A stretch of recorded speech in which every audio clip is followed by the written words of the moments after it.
Boom! Hello, and welcome to me. I'm Pope Lonergan, and we're here on Next Up's feed. And for those of you who don't know, Next Up is a wonderful subscription service. It's like going to the Edinburgh Fringe at home, because the Edinburgh Fringe is dead for this year. It has died a death, which is unfortunate. But Next Up, they give 50% of the money they make back to the performers, back into the hands of the performers. That's how it's done. But not with me. I'm a filthy junkie bastard, so I'll inevitably spend it on diamorphine, which I will swig indiscriminately from Coke cans because I am broken. But they also have created an initiative to help prop up comedians during this pandemic. So go to Next Up. They've got over 200 shows in there, my friend. And go there, subscribe, and give them your love and attention. Now, the feed tonight is going to be all donations are going to Angel Comedy. Angel Comedy is a vital and integral part of the London comedy circuit. It has been an integral part of my growth as a comedian. And they're in sort of financial jeopardy at the moment, like a lot of small businesses. And they're a very egalitarian outfit run by comedians for comedians. They give a stage to up-and-coming performers like myself, and they also give a stage to established performers like Sarah Pascoe or Stuart Lee or Mr. Eddie Izzard, who we have got on the show tonight, unless he cancels last minute and breaks my bloody heart. But he won't, because me and Eddie go way back. We're best mates, go on holiday together. But don't get me to ask him that when he's on there, because he just knows. He just knows we're friends. I don't need to prove anything to you. I am going to quickly read out something. So I wrote a press release today for this show. And there was a bit I included in the press release that they did not print. And by the way, before, as a disclaimer, I did get my mum's approval before I put this in the press release, but the editorial oversight decided that this was not on. I was talking about Angel Comedy. I said they are such a vital part of the industry and one of the best venues to host the modern day equivalent of the comic strip alternative cabaret or the Meccano Club, with nights like the Paddock, Stamp Town, Pope's Addiction Clinic, or Roast Battle or Burke's Nest, just to name a few. So if they went away, it'd leave a huge gaping hole on the comedy circuit.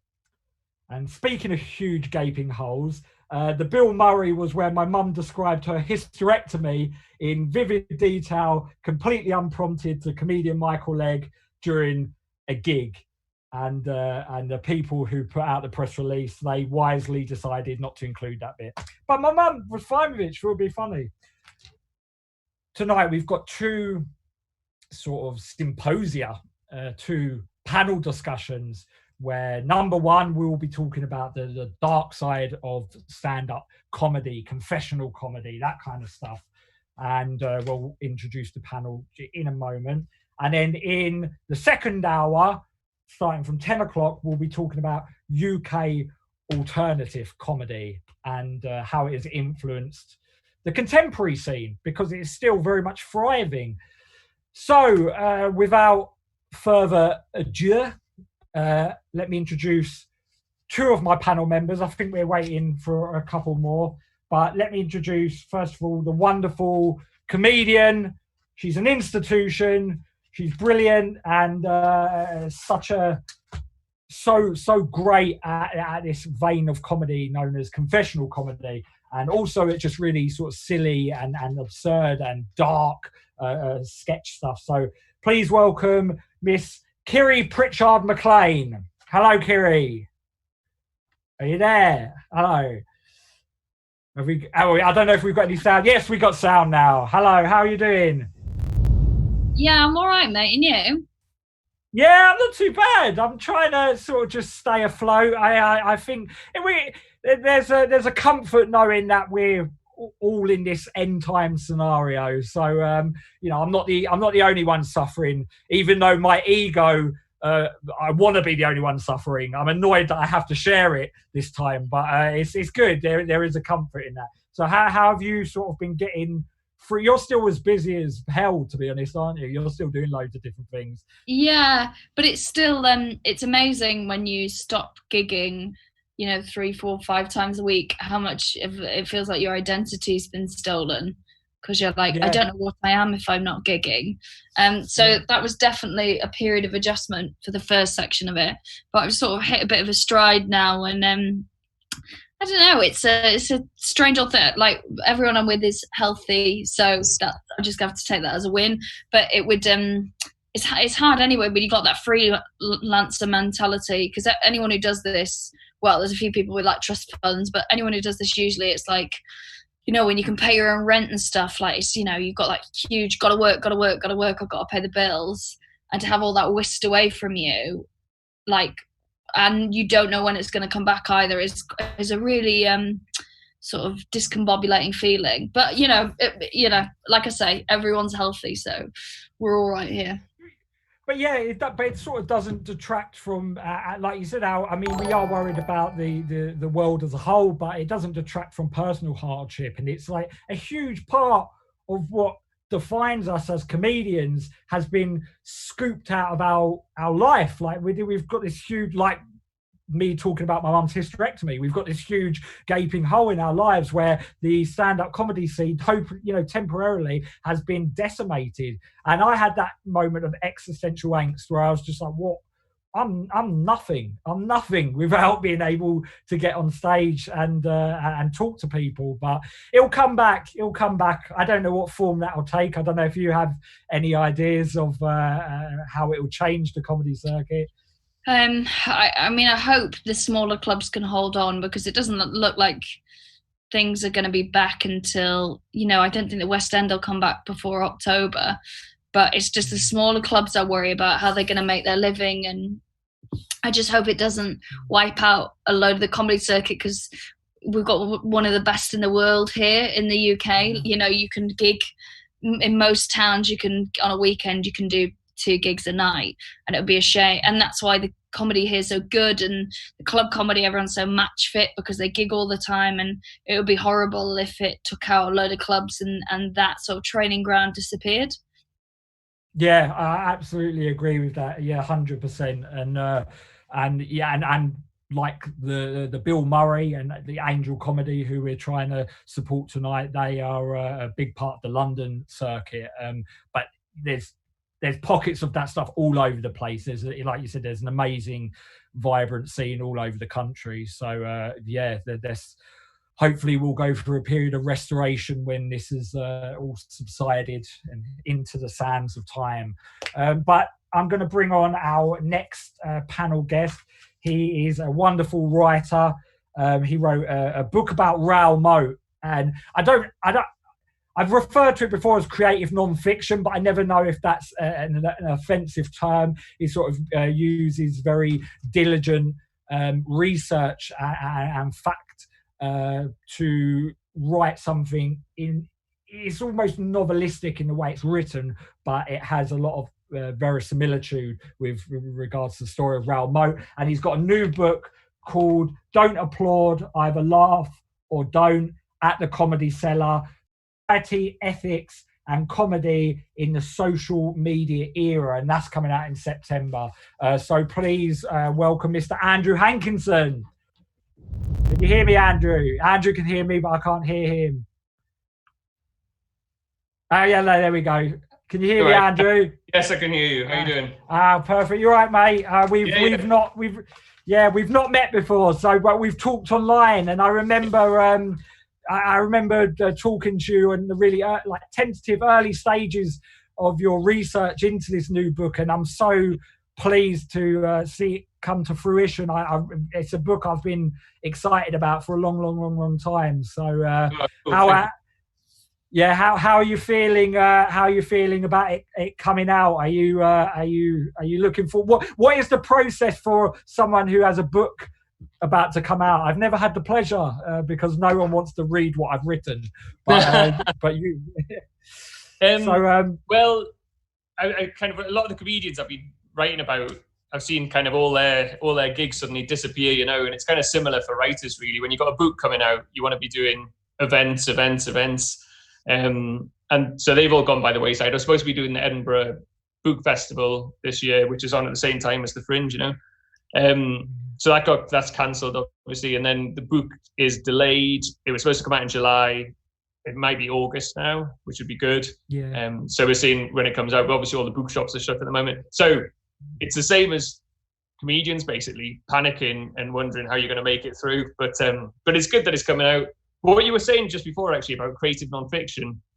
Creative nonfiction is the right word now. That's the way people would describe it. But there's all kinds of debates that go on in those circles about whether it's like literary nonfiction or like literary journalism or narrative nonfiction and all that sort of stuff. Creative nonfiction is the way that people have sort of settled, really. So you're right. Oh, good. I used the correct term.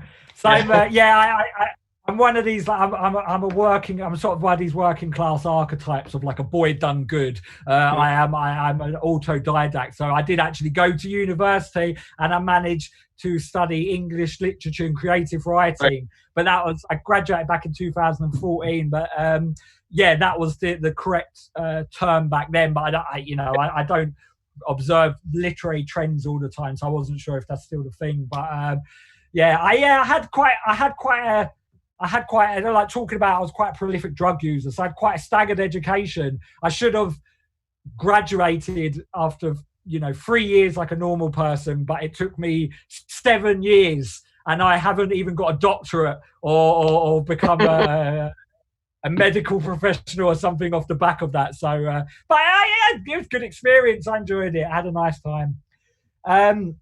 So the discussion, we are waiting for 2 more panelists, but we can get into the nitty gritty. Hello, Kiri, by the way. And haven't it? What a shit host I am. So Kiri, this is Andrew. Andrew, this is Kiri. Hi, mate. Nice to meet you. Nice to meet you.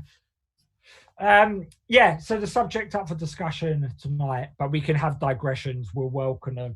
Is the dark side of stand-up comedy, which is actually the book that the 2 people we are waiting for, they edited it. It's part of Palgrave's studies in comedy. It's like an academic text. But I do confessional comedy. I am someone who came from a household where my mum would encourage full disclosure about every aspect of my life. She wanted, complete transparency, get it all out there. And if a consensus forms that you're a bad person, then you have to kind of take that on the chin in that moment. But my dad, who was actually a detective inspector and raised me a drug addict son, so you fuck that one up, Mark. He was always really resistant to me revealing big details about my life.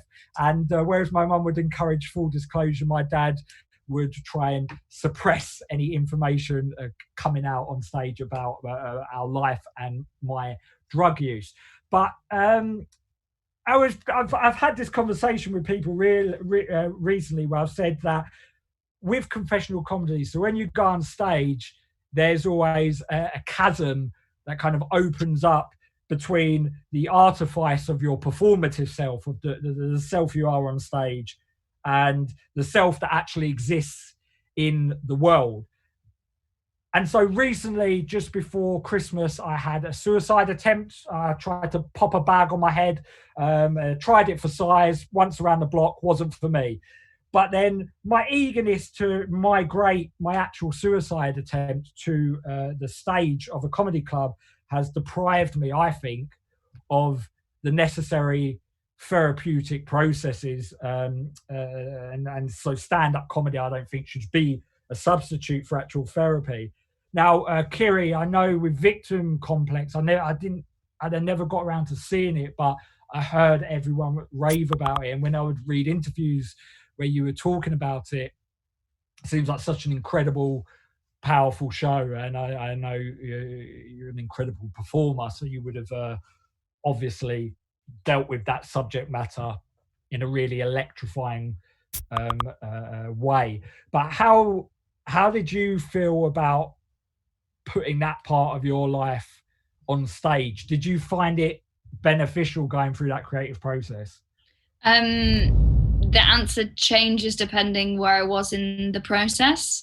So early days, I was talking. So people who haven't seen the show, it was about an abusive relationship I was in that was emotionally abusive. It was gaslighting. But it didn't start like that. It didn't start as a show about that. It started as a show about something else. So the stuff, it was because it started that they were unfaithful, and they were telling me that, along with other stuff that was going on with that it was all in my head, that I was imagining it, that I was losing my mind. So at first, because I was sure that they were being unfaithful, I was going on stage and doing stand-up about being cheated on. And that felt like it was because it was a compulsion. Like I couldn't not say it. Like my friends were sick of hearing it. and the only way I could feel like I had some ownership over the situation was to try and make material out of it. And also a way of kind of making sense of it. And I felt so powerless in the situation and so insane, but then on stage I was very collected and kind of empowered, so it gave me some kind of right over the situation. And then as it evolved and they found out I was doing stand-up about it, the gaslighting escalated, and I believed again that it was totally in my head. And then it came out that it had never been in my head, and there'd been years and years, and I've been gaslit about that thing specifically for about 3 years. And so that's what the show became about. And again, that was a way of, the gaslighting didn't ever stop while the show was going on. It got worse and worse. It was like, she's insane, and then like counter accusations and things. And that show just felt like it was the only way I could tell the truth, not just my truth, the truth. And that's confessional's a really interesting word to use with it, like confessional comedy. I'm not sure that's quite what I do, but it just felt like all I had was the truth. I didn't have anything else. I'd had like my reputation trashed, my mental health was in tatters, but all I had was what was really happening. And that was like everything that I hung on to. And so doing the show was a really sort of cathartic act. And then when I got it up and kind of getting it ready, and then I was about a week into the Fringe, and I sort of had compartmentalized a lot of stuff mentally and like moved past the sort of states that I was talking about. You know, I could almost see it like another girl it was happening to. And then the shows got worse as a result of it, because I'm not an actor. So I was just sort of like a bad actor telling a sad story. So I found that I had to sort of really like mentally put myself back to the worst parts to perform it with any kind of like conviction. And so that's a really weird thing to feel like you're moving past a thing, and then every night you've got to drag yourself back into it. So that was I don't think am I allowed to swear? yeah, of course, mate. Go ahead. It's nearly 9:30, isn't it? That was a head fuck. And then you sort of like on tour was like, because then I toured it, and then you have the thing of, you feel like you're moving past it, and that you're, you know, talking about someone in the past tense again, except when you're on stage. And then you get a lot of, I'm sure that there's any other comedians you'll speak to, and you'll know it yourself, if you talk about issues that resonate with people, oh boy, everyone wants to tell you their story, because you know, it's my fault I poked the bear in the zoo. And I had thousands by the end of messages, 3 men and the rest were all women, that had been gaslit by partners, by family, by friends, and everyone had a story that was so similar to the language used is always so similar. But the circumstance, I think I got the thin end of the wedge. The circumstances that some of these people lived through were absolutely unbelievable. And then you have to process that and go, well, I invited this conversation. I can't, however much you want to go, I'll just ignore that message. You can't, because you are the one you did the icebreaker. So having a responsibility to the people in your audience is tricky as well. And also, you know, you're not a healthcare professional, so you have to at some point sort of say, listen, I'm really sorry what you've been through, and it's great that you're coming out the other side of it, or I'm sorry that you're in the middle of it, but these are the people you need to speak to. And this is that balance of being responsible to your own health as well. Yeah, no, that makes perfect sense. And I've read, because I would always think that if I was of your sort of stature and a public figure like yourself, I would I would want to sort of embrace that, embrace that people sharing their stories and having a connection with you. And then I realised it does become a point where you can only sort of shoulder so much of other people's pain when you're dealing with your own stuff, and also it's not having not having the intimacy with those people to know what they're going through, and knowing that there's certain things you might say that might trigger them or persuade them to go one course in their life over another, and all these types of things. And I can't even imagine like what it must have felt also, like. I think the stat is it's either 7 or 8. Well, it's between 6 and 8. But attempts that it usually takes for a woman to leave an abusive relationship, it's 6, 7 or 8. I can't remember which time. So like I can give them all the advice that I want, going, you just need to get out of there. That's the safest place for you and your family or your brain or whatever. But like ultimately, I know what it's like to try and leave and not have it in you. Like I can't be that person to them. They have to be that person to themselves. So you have to, it's that weird thing of you feel so responsible when you've stirred up all those emotions in someone, but you also have to understand the limitations of stand-up comedy, and also the kind of, like my friend was talking about it to me, and like the transaction of stand-up comedy, and that you've done your bit by doing your show and raising awareness and talking about that stuff and sort of putting a spotlight on it. So you can't then go, and now I need to take care of every person that has lived this experience. You have to, just know that the tools are out there and you can point them in the right direction, which is what I always did. But it still is like you have to take the pressure off yourself at some point. Yeah, it's also like I'll go over to you in a minute, Andrew. It's all right. It's interesting. Discuss this further. So I with this idea of caregiving as well. So I have someone who worked in elderly care for 8 years, and it was a job I was really. And I know your mum didn't she, Kiri? Your mum used to work in it, and I was really devoted to, and I really loved it. I loved sort of being an extension of their family. I love being enmeshed in their life, and I've gone back to it. I've gone back to it as a volunteer now, because I'm a bloody saint. No, it's because it's a job I like, and I like to alleviate the pressures of the staff that I know are going through it at the moment. Anyway, but I've talked before about this sort of white knight complex, I know some people refer to it as, and how there's the nice charitable part of wanting to care for people and wanting to look after people, but then there's this idea of what Simone de Beauvoir, is it? Simone de Beauvoir, she said about wanting it to be an essential love, not a contingent love. In the men in her life, she wanted to be essential. She did not want to be contingent, and sometimes there's part of that, and this is the sort of more potentially toxic and dangerous side of care, is that need to be an essential figure in someone's life. And I even have to be mindful of that, of making sure you keep a healthy distance from people, and you don't become too invested in everyone, because like you said, you can't solve everyone's problems.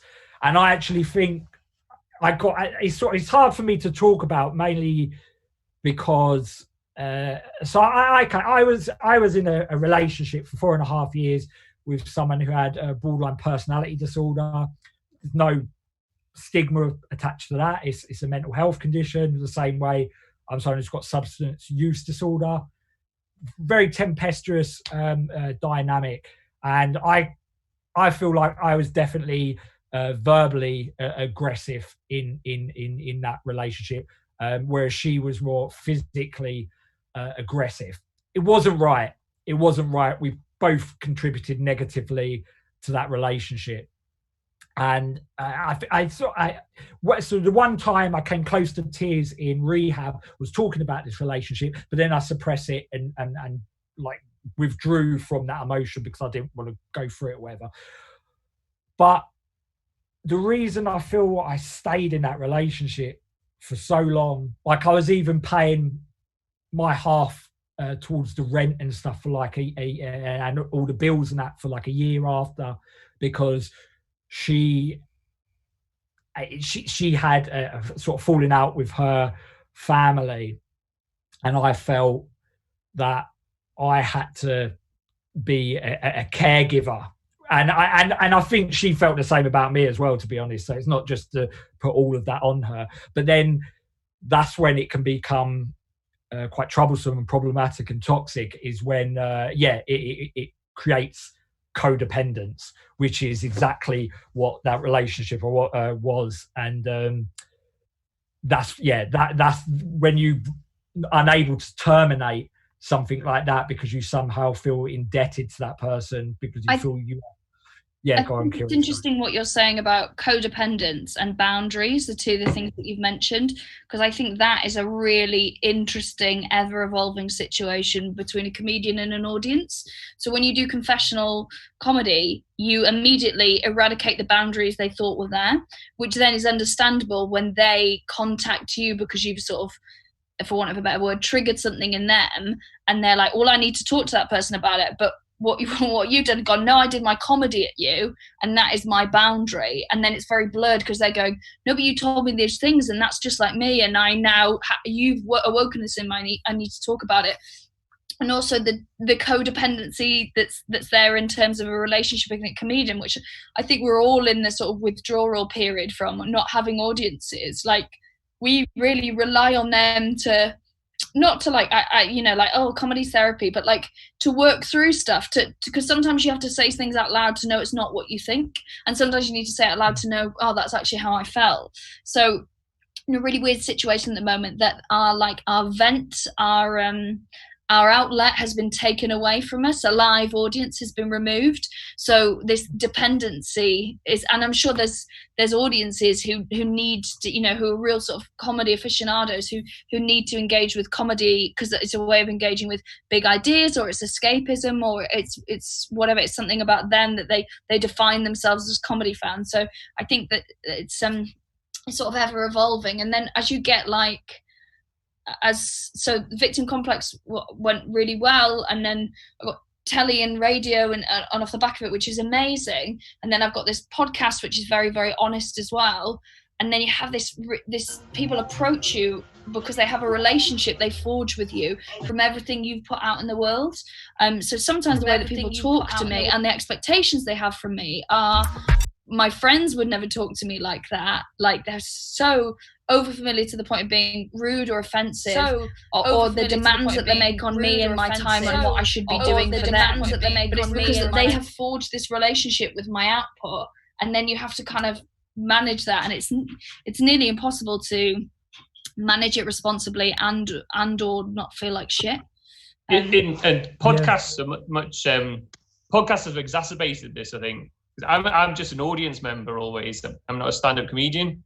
And when I listen to podcasts, it's so intimate because you just got them in your ears all the time and the way they talk. And I have this urge when I'm listening to a podcast, I'll be like, oh, I should email that person and say, oh, blah, blah, how are you doing? Oh, it'll be all right. Don't worry about it. Things like that. It's such an intimate form. They just feel, you comedians just feel like your pals when you're listening to it. So I can understand if people are, kind of talking to you in a particular way. And also, I think comedians don't realize how much they give away on podcasts, particularly. The amount of details they give away about their own lives, kind of just in chatting. And it's much more so than stage. Yeah. That's so true, Andrew. I know myself doing these live streams and stuff since we've been in lockdown. I've planted sort of the seeds of my own destruction on so many different streams where I've revealed stuff that afterwards, like I don't mind about revealing a lot of things, but there's certain things that I've sort of said, like even just at the top of this, the hysterectomy thing, that's not mine to share, but I did get approval from my mum. But after I said it out loud, I thought, there's something in that it doesn't sound right coming from the mouth of a son, like a very womanly private detail, and me kind of making a mockery of it. And I was doing it because that's the relationship I have with my mum, but we've got the trust that's there to know that, you know, there's nothing malign in what I'm saying. But then as an audience, people don't know that. They've not got a window into the relationship. They don't share what, you know, they have no understanding or prior knowledge about that. So there would have been audiences who listened to that and winced and gone, you shouldn't have gone there, my friend. And rightfully so. And that is what Kiria's saying about the boundaries and having to demarcate the boundaries between yourself and your audience. Because I'm at that early stage as a comedian where, you know, I'm an up and coming comedian. I have people who come back and come to watch me, and they enjoy my stuff, but it's a very, very, very small number. It's a small coterie of people who just have seen me a few times, quite like what I do.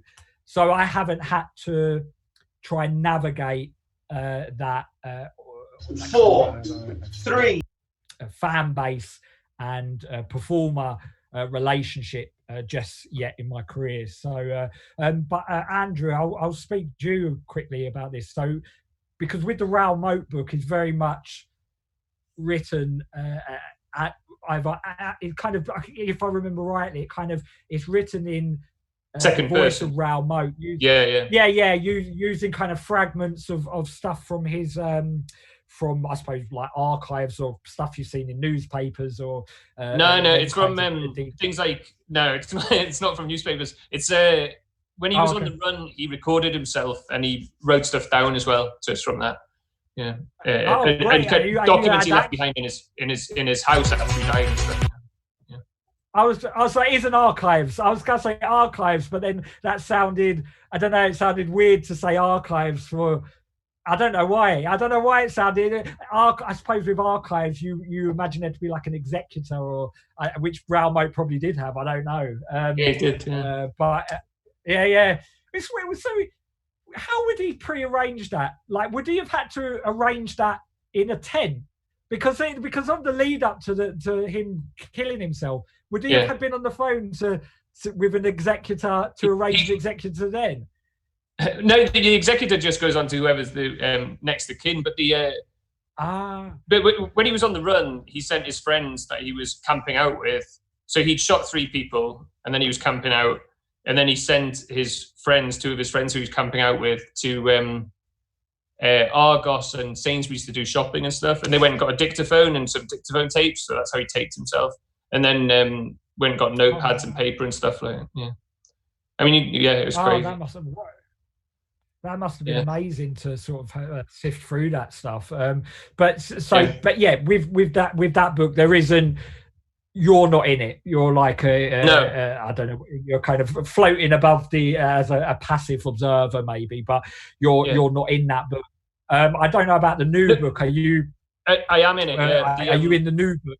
Yeah, like I didn't want to be, but I was writing a lot about the kind of comedians using particular words on stage or controversial subjects, and I spoke to audience members about how they felt about it. So what I realized as I was doing it is I didn't want to leave the comedians kind of twisting in the wind by putting their words in there, putting their jokes in this book, which were controversial jokes, and they'd use words which should upset people, and then not have me not reveal the fact that they were only talking about this because I was interviewing them. So I ended up putting myself in there to kind of say, look, I asked them about this, I pushed them on this, that's the reason that they're saying these things, rather than just putting their quotes out of context. So I wasn't supposed to be in it, and I don't like the fact that I am in it, because it reveals me to be kind of in the transcripts of the interviews. I sound stupid and not very bright at all. I'm not very good at talking, as you can probably tell. But I wanted to put the transcripts in because I just wanted to show that there was a reason that the comedians were saying these things during the interviews.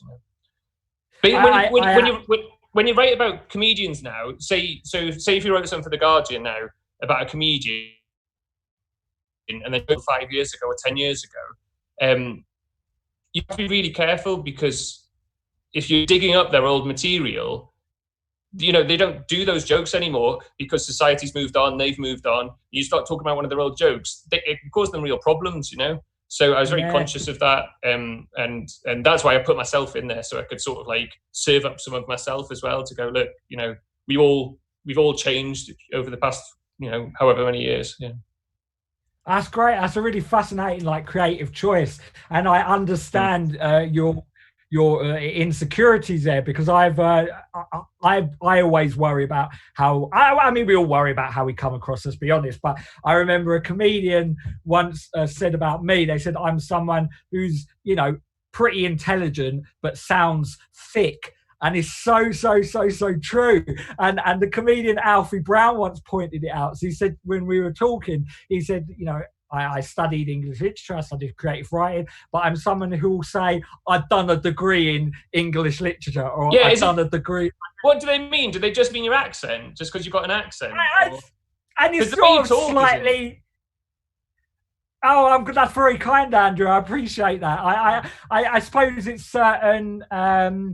estuary sort of corruptions in my grammar, and sort of certain verbal tics that might make me sound stupid. I don't know. I do, and so prior to being a comedian, as part of my dissertation, actually, I interviewed a load of comedians and spent time with them, and I also had transcripts as well.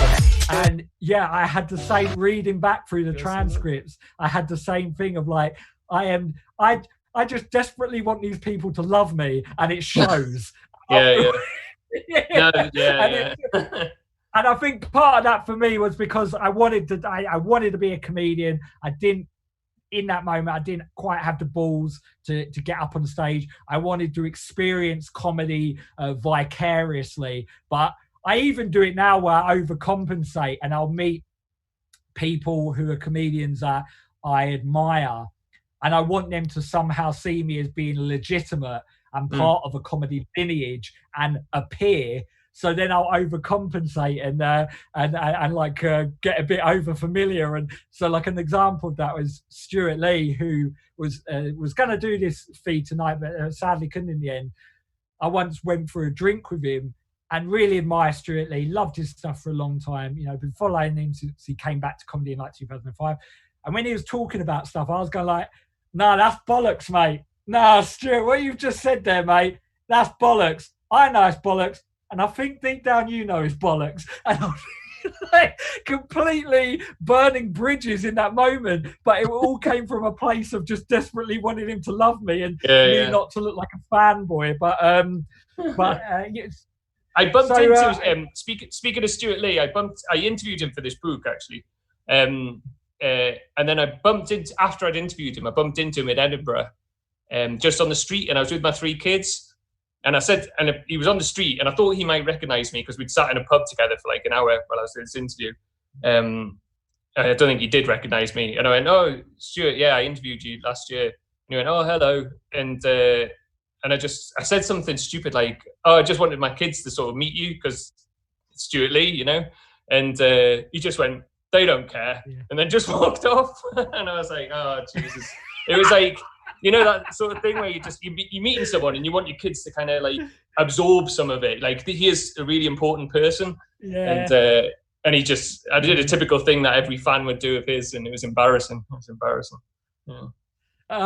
He does because he actually emailed me to say that he chatted to you for your book. They had a lovely conversation with you. Oh yeah, and he said in a pub, and then he was like, remember pubs, but he does remember you. And he said he had a very nice conversation with you. So great, yeah. I talking about this. So I'll try and broach the gap between the comedy and literary worlds. I remember reading an article about Karl Ove Knausgaard, the Norwegian writer who done the series of My Struggle books, where it goes into the sort of real, almost forensic minutiae of his life, and then expands into these sort of big philosophical debates about stuff. But I remember he got sued by his uncle for sort of misrepresentation in his book, and him talking about this idea of exploitation and maybe telling stories that aren't his to tell. And he said something along the lines of, but he's not saying that is exactly how things transpired, but it's refracted through the prism of his own psyche and his own interpretation of events and what happened. That sounds. And I remember Kim. Yeah, I mean, it's kind of it's. This is one of those things that I worry about. So because I remember as well, Kim Noble, who did this amazing show. I think it was called "You're Not Alone." I think in Soho Theatre, and we've got Patrice is here. I'll introduce Patrice in a moment. I'll just sort of finish this thought. So Kim Noble in the show in Soho Theatre had scenes where his elderly father with dementia was getting washed by him. I feel very uncomfortable with these scenes because I know that the father wasn't in a position to give consent, and the consent would have had to come from a family member, and Kim, being the family member in question, kind of gave consent to himself. It was a fascinating show, deeply fascinating and incredible. Hi, Patrice. Hello, by the way. Hi, lovely to see you. How are you doing? I'm fine, thank you. Oh, good stuff. How's the weather over there in lovely Boston? It's cold and a little bit rainy. It's not good. No, yeah, same over here. But I'll just introduce you, Patrice. You'll have to. I'm really bad with names, so I'm worried I'm going to get your surname wrong. So your name is Patrice and how did you pronounce your surname? Opliger. Opliger. Okay, I would have definitely got that wrong. So thank God I got you to pronounce that for me. And it happens all the time. Yeah. And so you're one of the editors of this book, the Dark Side of Stand-Up Comedy. I have ordered it, but it hasn't arrived yet. I haven't had a chance to read it, but I'm really, really looking forward to it. So can you maybe explain to the viewers like what the book is about and the sort of the ethos behind it? Okay. I didn't know we were live. Okay. I was primping. That's all right. So I got the idea about 4 or 5 years ago that we were at a conference and we did a panel that was prompted by the death of Robin Williams.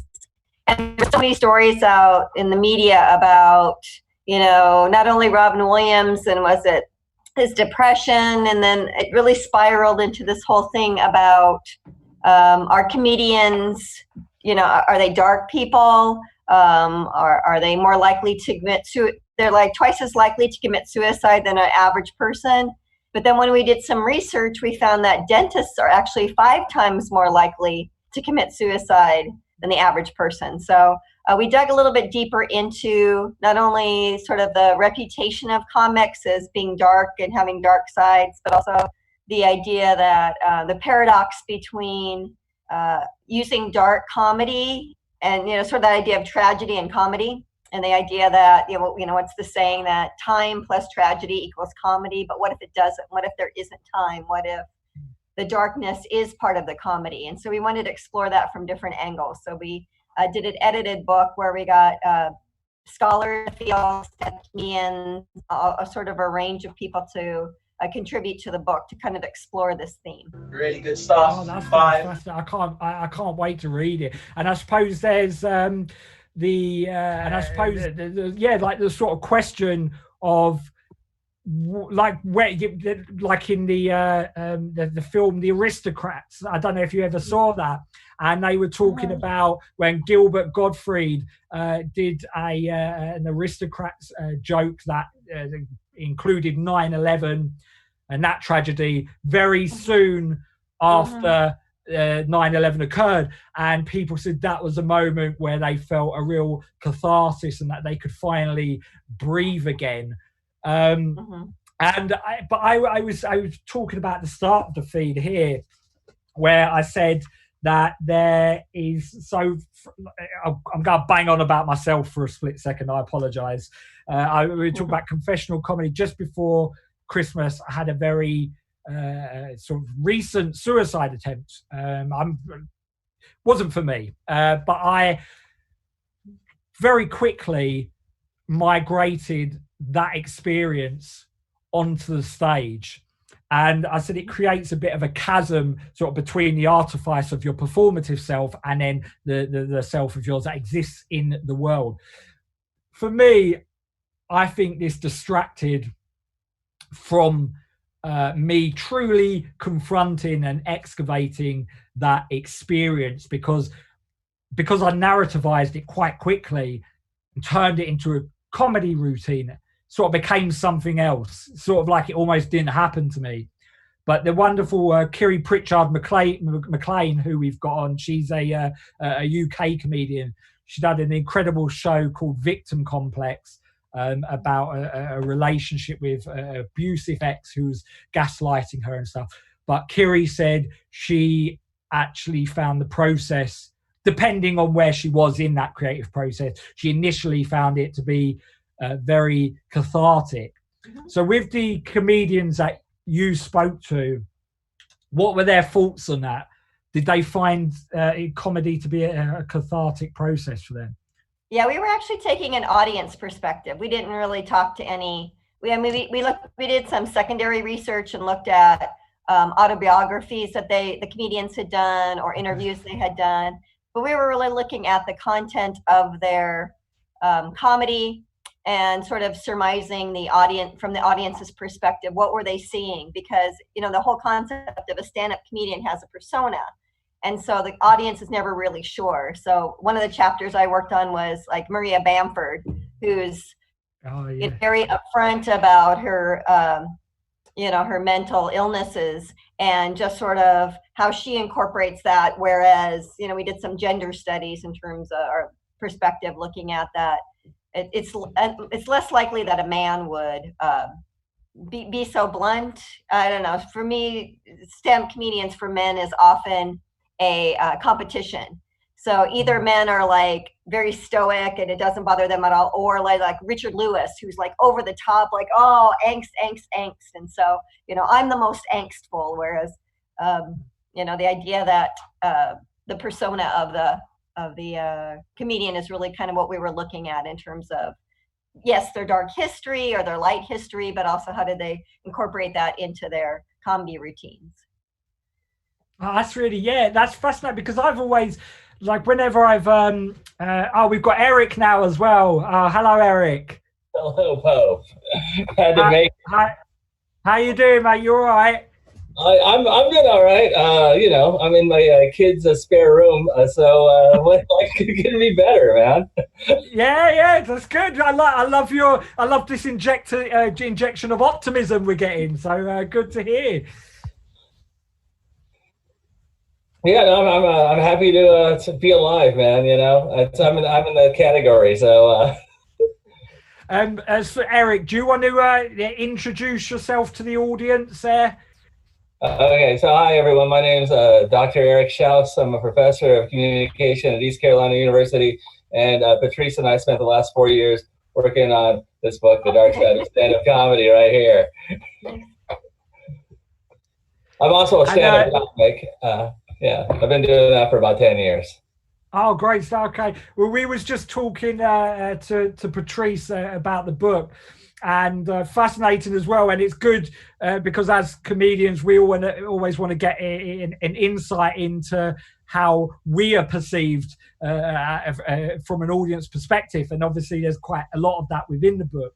But we were saying about the differentiation between the male comics, who may be a bit more gladiatorial. There's a bit more one-upmanship within the sort of comedy arena. Has that been your experience of comedy, Eric? Well, there's one of the chapters that I contributed to the book is about how comics sometimes get in physical fights, that's not a dark side of comedy that most people talk about. And every single one of those incidents was about men. I think that's a thing that happens that there's and there's no good data on this because first off, there just aren't as many women in stand-up as there are men. But I haven't heard a single story of a woman being physically attacked at a club. But I've heard more. We have got a whole chapter full of stories of men getting attacked. And it's just kind of the thing that you do with a heckler, right? You put them down, and most of the time it works out great, and you're the hero, and everybody's, and it's fantastic. But that one rare time you get the wrong person, and I've got stories of people who got their legs broken, and some pretty terrible things have happened. I'm going to pass on to Kiri, because Kiri is one of the best MCs we have on the UK circuit, Kiri Pritchard McLean. And I'm going to ask her, Kiri, have you ever had any confrontations with audience members? And also, what's your opinion on this idea of the men being more gladiatorial and maybe the women being more open and receptive on stage? I think so I'll forget otherwise, so let's do gladiatorial stuff. So yeah, I've come up through like the clubs, and I've definitely got into altercations with hecklers, but never physical. I've had them threaten like one of the male comedian that I'm with afterwards, like even though it's me, they have I guess it's because it's culturally they can't punch a woman, but it doesn't stop them having the anger where they want to punch me. Whereas if it was a guy, I think they would, to sort of reclaim some of their what's the word, masculinity, they would happily punch them. But no, it's whereas I think they might lose some of their masculinity if they were seen to punch a woman. So yeah, I've that definitely rings true. And women being, what was the other one? Women being more sort of being a bit more open and receptive, and maybe with revealing their feelings, not being as like sort of angsty one-upmanship as Richard Lewis, like Patrice said. Interesting. I don't know. I definitely know that in our culture of comedy in the UK, where a lot of the world is sort of dictated by the Edinburgh Fringe Festival, I know for the past sort of at least 3 years, the shows everyone is talking about are women's shows. Like it'll be like there's 5 hot shows and one will be by a guy, even though there are fewer women doing stand-up comedy. And those shows tend to be very front-footed about their own personal shortcomings or where they fit in sort of culturally. And I think there's a boldness from women at the moment. I'm only talking about the UK comedy scene, but there's a boldness and kind of excitement because we haven't really heard women sort of telling people what the world looks like to them in terms of stand-up comedy. Men were doing that far earlier, and now women are doing it, and they've taken to it like a duck to water. So I think like all the people that everyone wants to see at Edinburgh at the moment, I think tend to be women. Like I can't wait to see what Jessica Fostekew has to say, or Susie Ruffle, like those top comics that everyone's fighting for a ticket tend to be women. And I don't know if that's an openness or not, but I think maybe it's because our status is I think more interesting than men's on stage, because when a man walks on stage to do stand-up, that looks right. He's already alpha. He already has the attention from society, and then all these schemas as well of like, what was it? There's a microphone on and he's lit. But with women, it's like, hold on, that's not right. So you're already on the outside, which is a really kind of perfect position to come up comedy at. And then there's, so I think it's that thing of you're already sort of an underdog and already underestimated, so there's a more interesting space to operate in potentially, but I'm no academic, this is all conjecture. Yeah, I mean, sorry, was that you? Okay. I'll just quickly, because we've only got 5 minutes, unfortunately. One thing I've noticed with female, one thing I love is when you have a female comic who delivers unfettered vulgarity and doesn't care about what the response is, because even in this day and age, 21st century, I see they have to work that much harder to sell unfettered vulgarity to audiences, maybe not so much with the women in the audience, but certainly from the men. And so when women really commit to that, it's I love it. It's one of my favorite things within live comedy. But Andrew, I'll pass back to you, and then we'll just have another talk with Patrice and Eric. Andrew, with your experience of being on the sidelines of sort of the US comedy scene, did you notice any gendered difference between the performers? Have you got any observations on that? No, what you were just saying about kind of women on stage, actually, I spoke to a comedian called Bonnie McFarlane, and she talked about Louis C.K. going back on stage. And we were describing what it was like when he first went back on at the Comedy Cellar. I know you guys wrote about the Comedy Cellar a little bit in your book as well. You've got a little bit about Comedy Cellar in your book. And the and what she said was, finally, Louis C.K. knows what it's like to be a female comedian, as in he walks on stage and he's got baggage and people in the crowd aren't sure how to take him. They're not sure if this, you know, do we want him on stage? Do we not want him on stage? What's he going to say? It really depends on what he's going to say. And I thought Bonnie, when she said that, she was kind of making a really astute point. Finally, Louis C.K. has baggage. He knows what it's like to be a female comedian.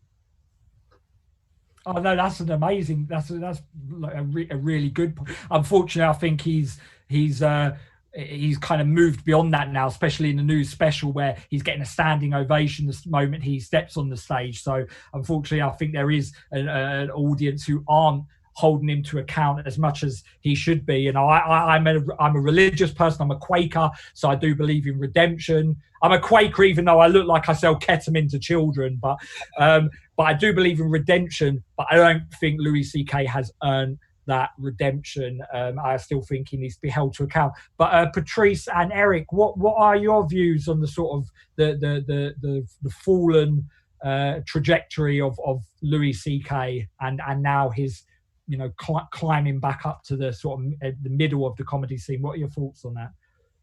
Actually, one of the chapters I did also was on the Me Too movement, and we looked at Bill Cosby, Louis C.K., Al Franken, and Aziz Ansari, and sort of looking at, and there, you know, there's different elements of, you know, Cosby was like sexual assault, Louis C.K. was, you know, masturbation, and I think the thing about Louis C.K. is that, you know, his victims were other comedians. That I feel like there was something about his targeting aspiring female comedians that really stunted their process. And then also the people that, other comedians that stood up for them, like there was a big, a lot of Cosby supporters that were saying, oh no, you just want to bring down a black man. I think it was, let's see who it was, Dave Chappelle was sort of saying, you know, kind of saying that these women that Louis C.K. exposed himself to, you know, what? Are they just delicate? Like, why don't they just man up? And I can't remember his exact words, but it was just sort of like this idea that, oh, like really, like, you know, this idea that, you know, I think Louis C.K. pretty much destroyed these women's careers because where were they going to go in terms of that? And so, you know, this, I don't believe he's at all atoned for his sins, and you know, crowds are going to come back. Female fans are going to come back. You know, that's kind of the way it is. And so it's an interesting balance of not only how audiences react, but in that chapter we looked at how other comedians reacted, both males and females. Yeah, that's that. Oh, sorry, go on, Eric. So I was going to say, it's one of the things I don't have any hard data on this, but I would say, just to knowing comics for a long time, if you're a male comic, you can pretty much expect that at some point someone is going to threaten you, and it's just going to happen after a gig, right? They're going to come up, even if you weren't the one that said something, right? You're gonna take it, and maybe they might even throw a punch. Right? That might happen, and maybe it could be even worse than that. And the stories get pretty gruesome. If you're a female comic, I think you can pretty much expect at some point you're going to be sexually harassed. And then it goes up from there, and then there's, you know, then a much smaller number will be sexually assaulted or the kind of Louis C.K. thing, and there's different gradients of that. So I think that's something that is definitely a dark side of the business. That it's violence for men and violence for women, but a different sort of violence. Yeah, definitely. I think Kiri in an interview it spoke volumes when someone was talking to her about things changing, and it said in the interview, Kiri snorts and says that's not going to solve the sexual harassment in the industry, and that's right. Unfortunately, it's something that's still incredibly prevalent. I said with Louis C.K., like a lot of people, there's people in the chat room here saying Louis C.K. is the best comedian alive. Louis C.K. is undoubtedly an incredible comedian, and that is why it is so hugely disappointing Can I that just he. Jump Go in a on. second here, and the brave soldiers in the chat room. I concur. He was like my favorite comedian, but like comedically, if we approach it, we're working on the premise that his persona of a lovable schlub who just wants to do the right thing but is actually challenged works. And then when you find out that that's not what he is, he's a predator, he threatened people with their careers, he's a sexual predator and a manipulator and an abuser, his persona falls apart, which means the comedy falls apart. So if you can still watch that and buy his shtick of like, I'm just a good dad trying to do the right things. Whoops, did I say the N-word? You know I'm just a good guy. He's not a good guy. The good guy was the act. The predator is the reality. So it's always people like, Louis C.K. is the best bloody live stand-up. And it's like, if you completely compartmentalize everything else that was going on, but his act is so confessional and so personal, it's a complete dichotomy of what he was actually living. But that's my 2 penneth. No, that's perfectly put, Kiri. That's exactly. It's like the bottom falls out with Louis C.K. The bottom has fallen out, and he is nothing without that now, because like we said, you can't buy into the lovable schlub persona. And also to some of these people, I said, like, even worse than the betrayal of trust that he had with these women, is also the suppression of the women's voices that happen after it. Is how he engineered almost an entire comedy industry to make sure these women's, like Patrice said, their development was stunted, and make sure they were silenced. And it's very hard for me to have a kind of fun, lovable rapport with a man like that. But I'll just end on this. We're talking about comedians kind of having fights on stage and stuff like that. One experience I had of that, I then rung my dad up on stage and told the audience, with my dad on speakerphone, that a man is trying to fight me on stage, that I need my dad to swoop in and try and save me. And my dad said, I don't know what's happened, son, but all I know is that you definitely deserved it. So thank you, Father. It's been lovely talking to all of you, really fruitful discussion, and thanks so much for sorry I couldn't speak to you more, Patrice and Eric, but I really look forward to reading your book, and I'm sure I'll have loads of thoughts about what I read, and even if you don't want me to, I'll bombard you in an email with those thoughts, and I hope you'll entertain them. But yeah, you've been a wonderful panel, and thanks so much for joining us.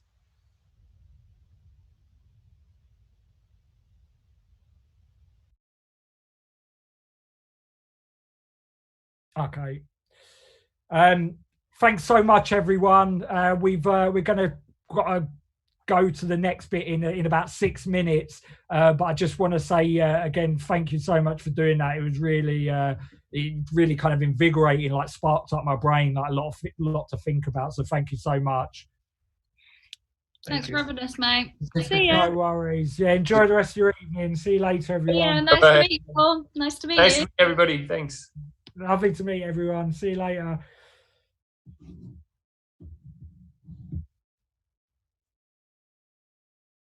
What's that? Say that again.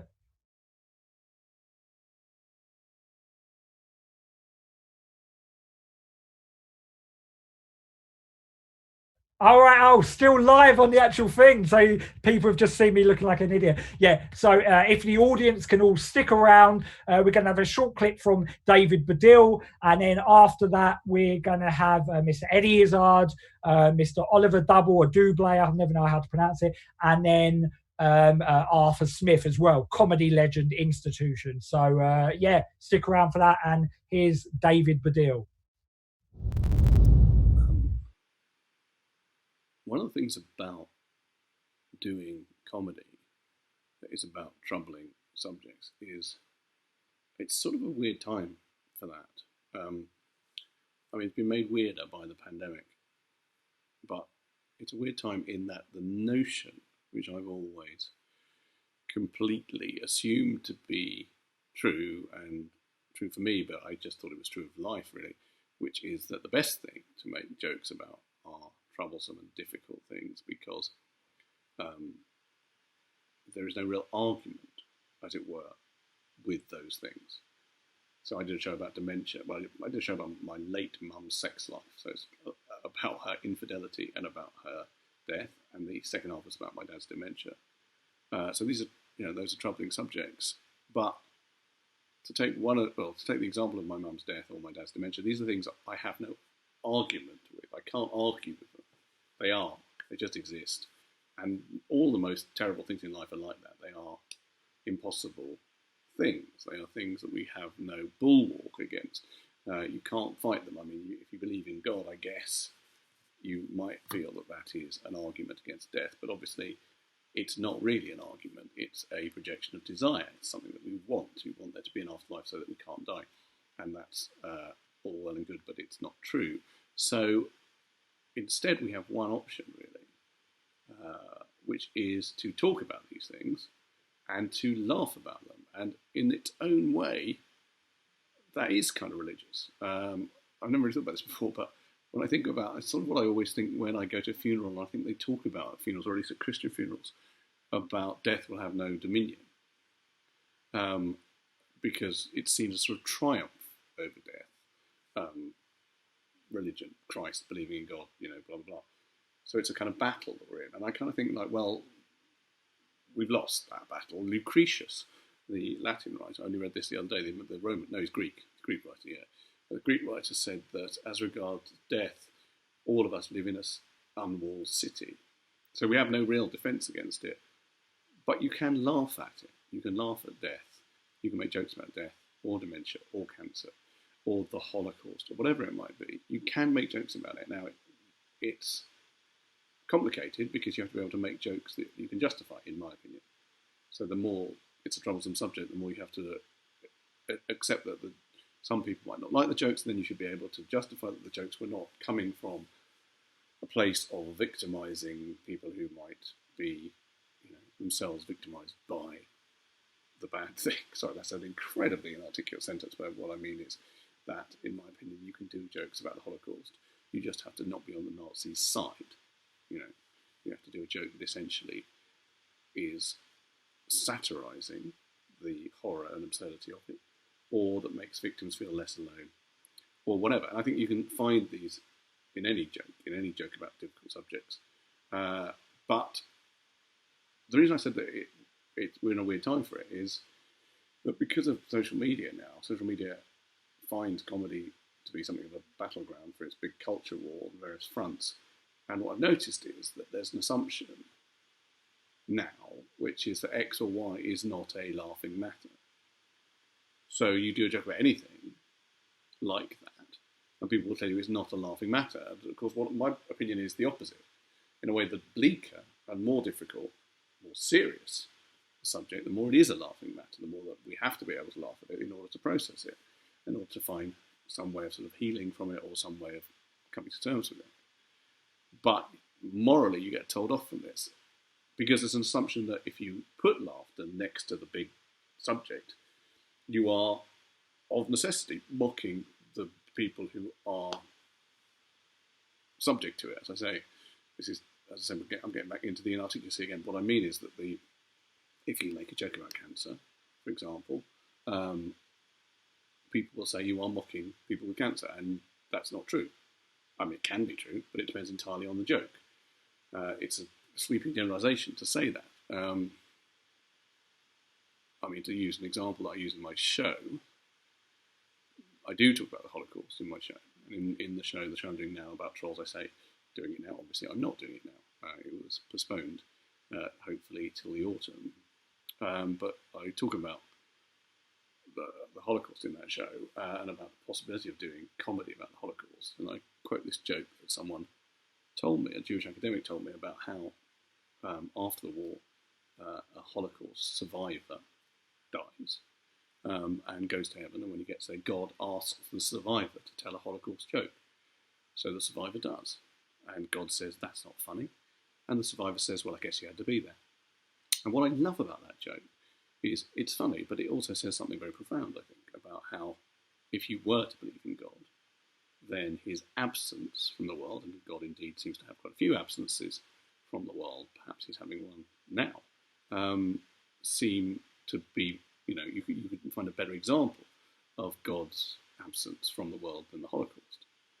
And the joke in itself is incredibly meta from that point of view, because it posits the existence of God within the joke. He's having a chat with a Holocaust survivor, but at the same time, it says, well, of course, God doesn't exist. Anyway, all that is in the joke, and none of it is about making fun of people who died in the Holocaust. In fact, the survivor is very much the person with the upper hand in that joke.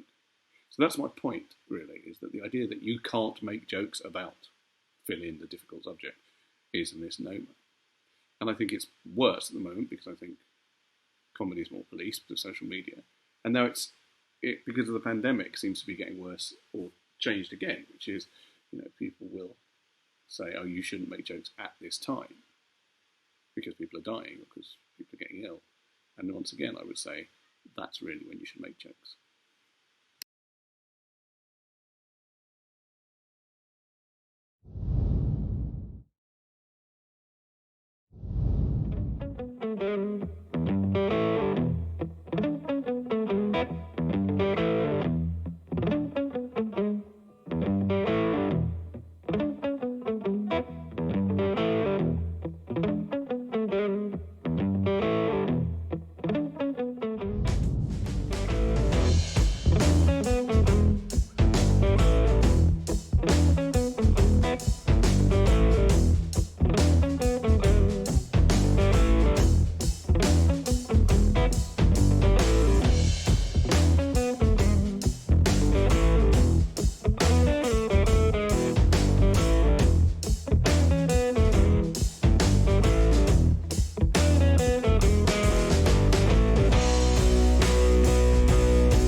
I think that first conversation went well. I hope I didn't make too much of a fool of myself.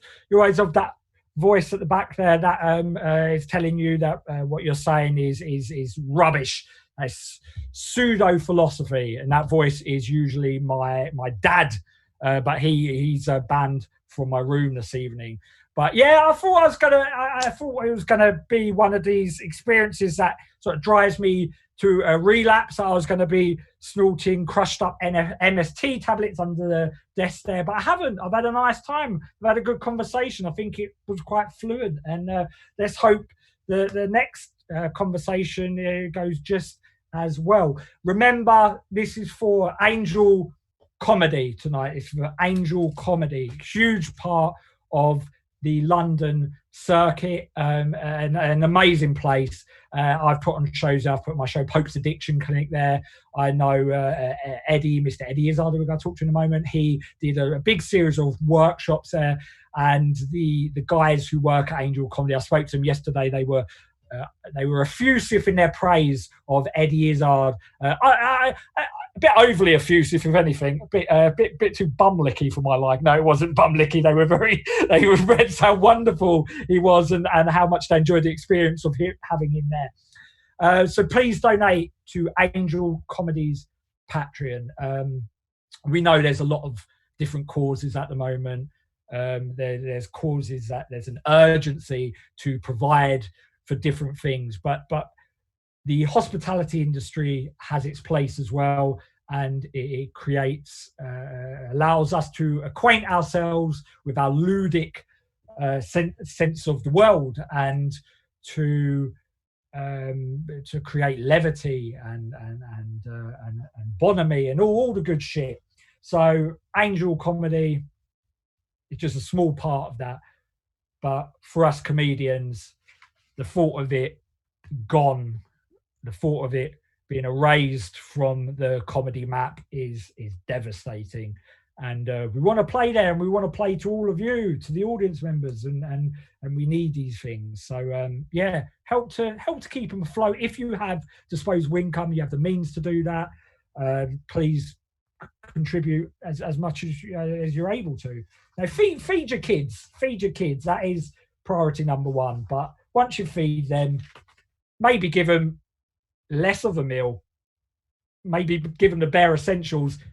Give the rest of the finances to Angel Comedy. But yeah, enough of me. I'm going to bring on, we've got three wonderful people. I'll bring on the first guest, Mr. Oliver Doublé. I heard Stuart Lee pronounce it Oliver Doublé the other day, so I'm starting to doubt myself. But please bring on Mr. Oliver Double. Yes, Double. That's right. Yeah, I think yes. Stuart might have been fucking with you. Oh really? Okay. It did make me doubt myself. I thought Double would be the safe choice, Doublé would be the bold choice, or Double would be the nonsense choice. But so Oliver, you got this book. I have got a copy. Alternative Comedy, 1979, and the Reinvention of British Standard. Yeah, and I paid for this one myself. I could have asked for a complimentary copy, but I didn't. I'm really looking forward to reading this. And yeah, I mean, I've been waiting for someone to write this book for a long time, and you, more than anyone, are the man to do it. You've got such a vast knowledge of the UK comedy circuit, of comedy in general. So yeah, do you want to introduce yourself, Oliver, for people who may not know you? Yeah. I work at the University of Kent, but before I worked at universities, I used to do the comedy circuit a bit, and I ran a club in Sheffield and things like this. And years ago, like over 30 years ago, I did a PhD about the history of British stand-up. So I looked at kind of variety, working men's club comedy, and what was still at that point known as alternative comedy. And I used to collect records, and I used to collect records like this. That's the comic strip LP. That's a good obscure one. Trimmer and Jenkins live at the comic strip. They weren't even part of the central cast, but they recorded an album there. The alternative cabaret LP. I'm such a nerd. Alexei Sayle. This is a good one I got recently. This is a weird single by a band called Flack. Came out in 1980. On the B-side, the first known recording, or one of the first known recordings, of Alexei Sayle at the Comedy Store. on the B-side. Oh wow! Arthur, you're on that one. Live Oh yes, so I think that'll be a good segue actually into the next guest, Mr. He doesn't really need an introduction. He's a comedy legend, of course he is. It's Mr. Arthur Smith. Hello, Arthur. Arthur's having some. There he is. There we go. Oh, Arthur. can you hear me? Yeah, we can, Arthur. There we go. Oh, good. All right. Yeah, I'm really impressed by Oliver's nerdy collection there, I must say. I wonder what else he's got. Well, the thing is, one of the reasons I wrote the book was because having collected that stuff for years, we started a thing called the British Stand-Up Comedy Archive and it started with Linda Smith because Warren Lakin, her partner, gave us a load of material from Linda. And we used it to start collecting stuff from the history of British stand-up. And at a certain point, we got stuff from Tony Allen, and then we got some stuff from Andy de la Tour, we got some stuff from Jim Barclay, and various other people. I went to Monica Babinska, who ran the Meccano Club. And Monica said, why don't you do a book about this? And I was actually thinking about writing something completely different. It planted a seed. And Monica's stuff's amazing as well, because there's her book, a handwritten bookings book from 1987 through to 95, I think. And so you can see, I found myself in there, obviously. That was the first one to look for, obviously. That's the first one to look for. It's quite fun seeing Stuart Lee appearing there for the first time with his name spelt wrong. But anyway, when I was, I knew the value of some of the stuff that was coming in. So when Andy de la Tour gave us tapes from the early days of alternative cabaret playing at the Elgin in Ladbroke Grove, and there's recordings of Alexei Sayle in January 1980. I was like, flipping heck, this is amazing.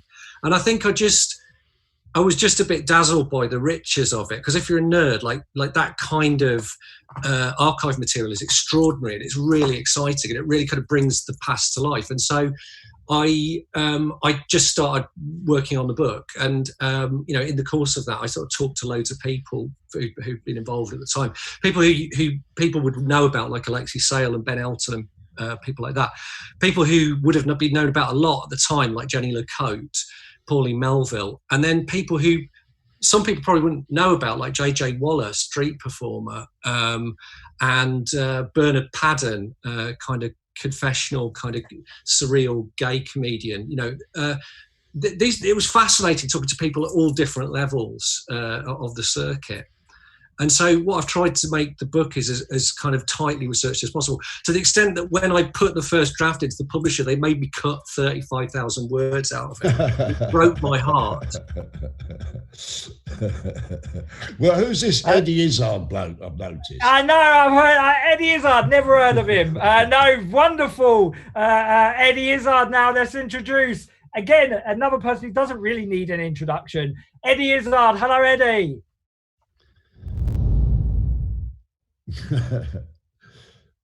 I can't hear Eddie. Can you hear me now? There we go. Yeah, we can hear you. Yeah. Yes, I know J.J. Waller. I know J.J. Waller, I need to say, to Oliver, because, he was a great street performer before he became a photographer. So you started off as a street performer, didn't you, Eddie? Yeah, I was 4 years at Covent Garden. So I think because I've been sort of pushy and ambitious to do things, and I think the street performing is a key thing of that, because Stomp comes from Pookie Snaggenberger. Pookie Snaggenberger and Cliffhanger were huge street show up in Edinburgh, and we used to go and watch them every day.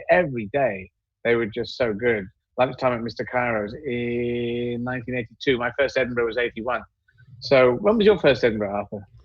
77. 77. 1877.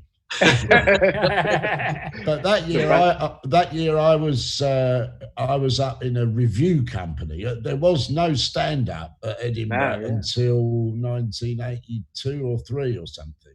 1980. Oh yeah, 1980. Nerdle. Yeah, it was Eddie is. Sorry, not Eddie is. That'd be mad. Alexei Sayle and Tony Allen went up. Bristol Express, a theatre company, took them up, and then the following year, Alternative Cabaret went up 81, and we've got the business record for that, and it's extraordinary because they all came home with quite a lot of money if you put it through an inflation calculator, which is so different from a new group going up now. You'd be expected to come home with a massive debt. Yeah, no, that's absolutely true. Have you got the Wow Show in your book? The Wow Show, I'm pretty sure that they're... Yeah, I'm pretty sure they're in there. I thought the Wow Show was seminal. We were so impressed by the Wow Show because the Pookie Snapper and Cliffhanger, Pookie who became Stomp, or a deal of them became Stomp, and they said go and see the Wow Show, and we were totally bowled over. They used to start their show by practicing German tapes at the beginning, just learning German, and so we booked them back at Sheffield University. We were at University of Sheffield at the time. Because that makes me what you're saying there, Eddie, reminds me of the early Dadaist days, and I've always felt that alternative comedy in some way is a reflection of Dadaism, which of course started in 1915. A bunch of people messing about in Zurich during the war. Yeah, I think. Sorry, go on. They used to perform in cabaret.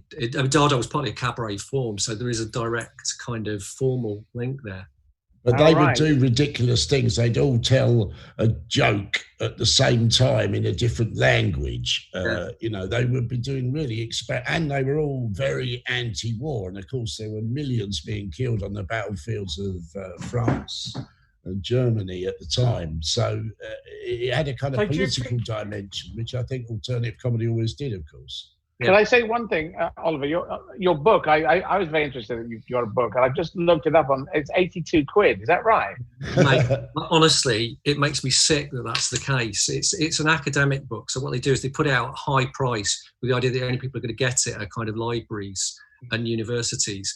And all my previous books have come out at a reasonable level. I can't understand how they can't market a book like. I think there's a market for this. I think they could price it at 15 quid or something, and I think that it would work, but they won't do that. It will apparently come out at a paperback version, which should be much more affordable, and it genuinely saddens me.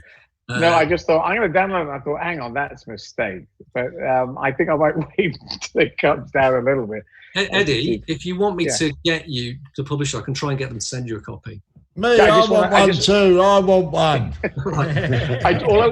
If you can get them to send me a link, because give me a PDF, because I'm really ridiculous. My brother is totally books.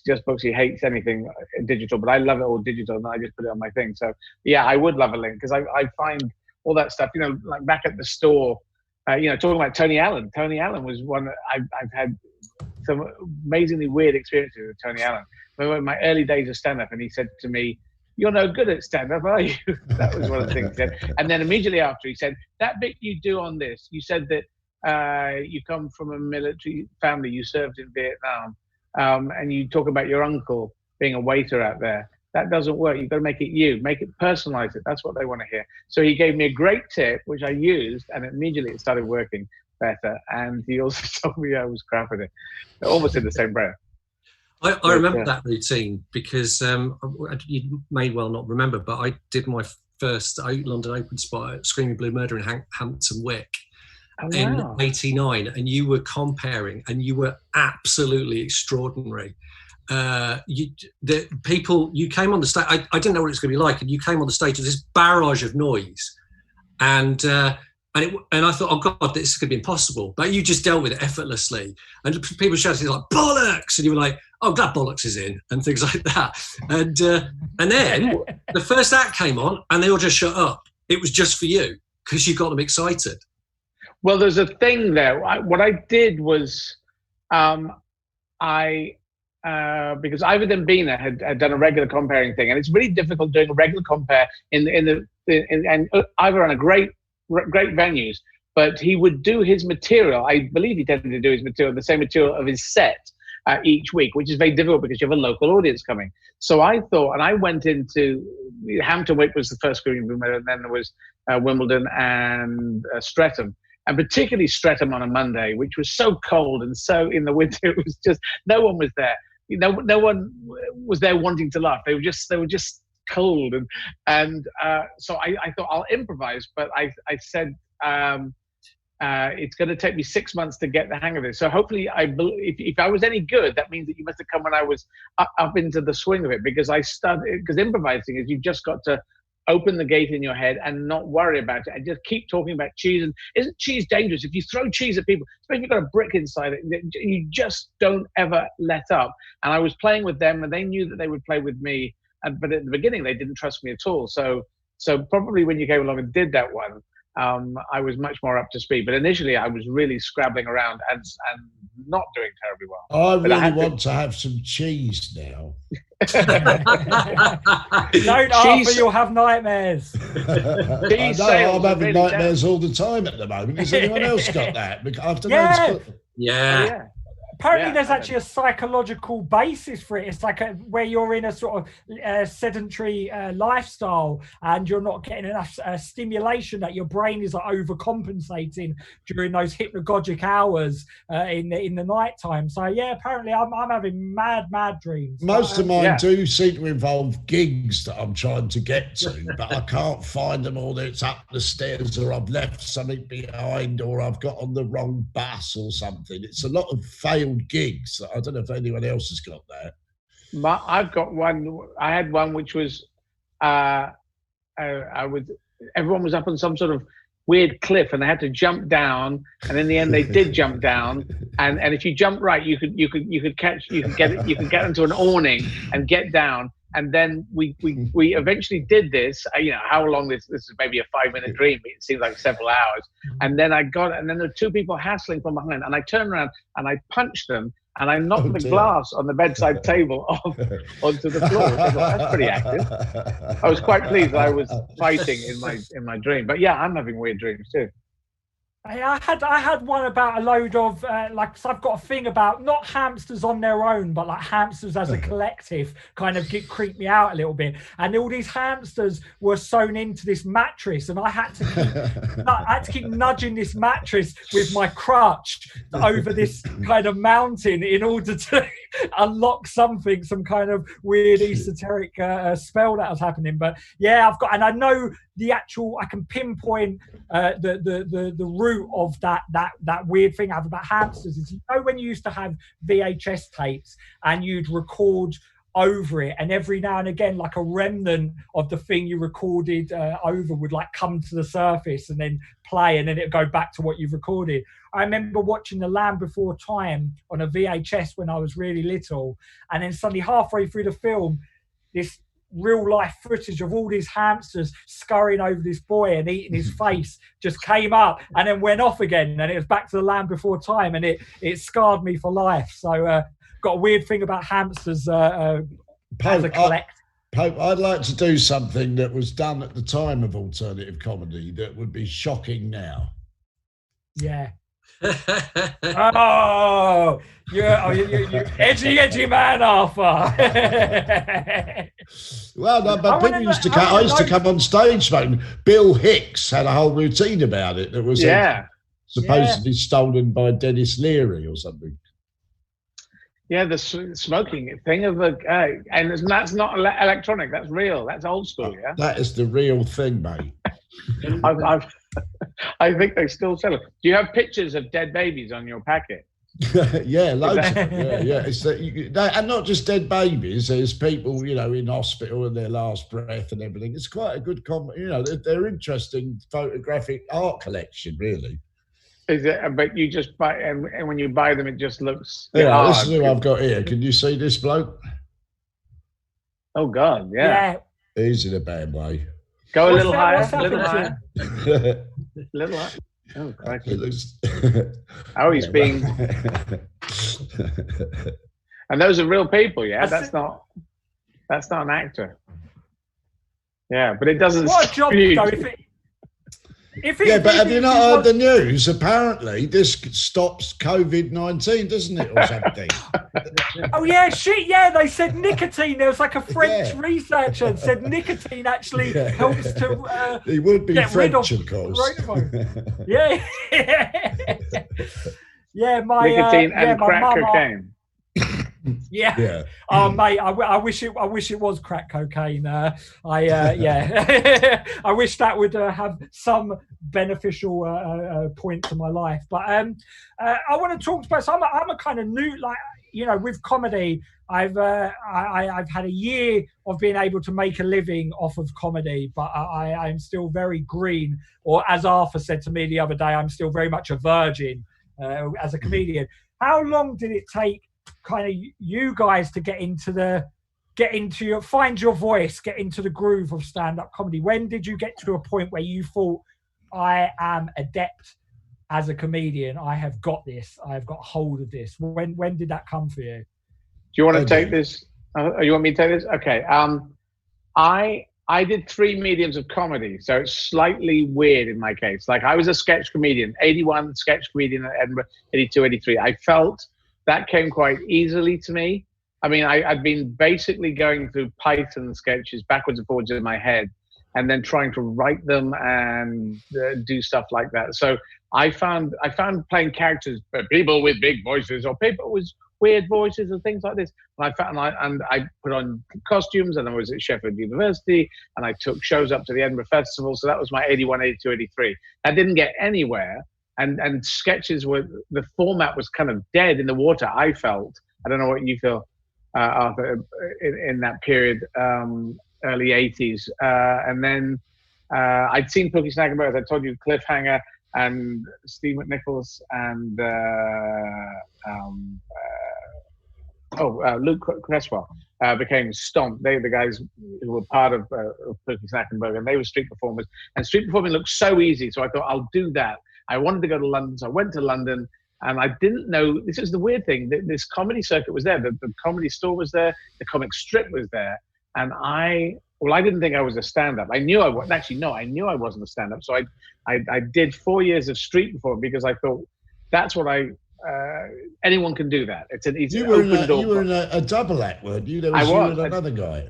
Yeah, me and a guy called Rob Ballard, and we were in a group called The Officials.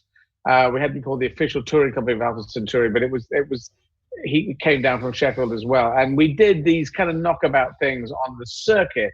But I noticed that the respect level for stand-ups was very high, and the respect level for speciality acts, which is what I was doing, was incredibly low. And it's like, and we used to make a mess on the stage, and people hated us. You make all this mess on the stage, you do this knockabout rubbish, it isn't at all intelligent, it's just garbage, and you've got all this crap. Anyway, so I did a couple of years, and I went solo, and I was doing escapes, and then I thought, I have to get into stand-up. So by the time I got into stand-up, which was 88, I started stand-up. Having started doing sketch comedy from 81, I've done these 2 different mediums, and so I came into stand-up in a weird way. But I've been told 100 gigs is what you need to do. A friend said this to me, and she's kind of right. You need to do 100 gigs to be able to get your voice. You will start off sounding like the people that you like, but after about 100 gigs, you get it. And you should talk about stuff that pertains to you, yourself, your own likes, dislikes, how you grew up, all that kind of stuff. Because no one's going to have it's like a fingerprint. No one has your life, your feelings, your stuff. That reminds me a bit of Jack D when he started, because he had some funny lines, but somehow he was quite sort of jolly. But then he decided, as I recall, he decided to give up. At which point he still had a few gigs left. He went on, and he was a bit more like, do you know what, like that. At which point suddenly that was his voice, and at which point he really took off. Yeah, if you talk about what fucks you up, what you like, what you hate, and some people have very dark characters and whatever, they bring that stuff out. I mean, Bill Hicks had his Goat Boy character, which he would put in his very dark stuff. And I used to like, sorry, I was going to say, sorry, Eddie, to interrupt you. I was saying with the Goat Boy stuff. So Bill Hicks, a lot of people denigrated that. They really hated it. But then I remember him talking about it being part of the satiric lineage that you used to have in Greek plays, this idea of satiric vulgarity, and being able to just embrace our kind of baseline selves and our most disgusting and vulgar parts of ourselves. And that's when it kind of came into focus to me. Like I started to understand what he was trying to achieve with the Goat Boy stuff. And then I started really getting on board with it. I started finding it a lot more fascinating. I think we need to hear from Oliver about this. Yeah, absolutely. But there's something quite interesting about the whole thing about finding your voice, because stand-up was an existing art form, right? It had been, even in a form we would recognise, it had been around in the States for quite a long time. I mean, Mort Sahl started in December 53. Lenny Bruce had been going around that time, Dick Gregory, people like that. But in the UK, stand-up was mainly in variety theatre in the early to mid-20th century, where, interestingly, special acts much lower down on the status than stand-ups. Special acts would go after the star while people were leaving the theatre.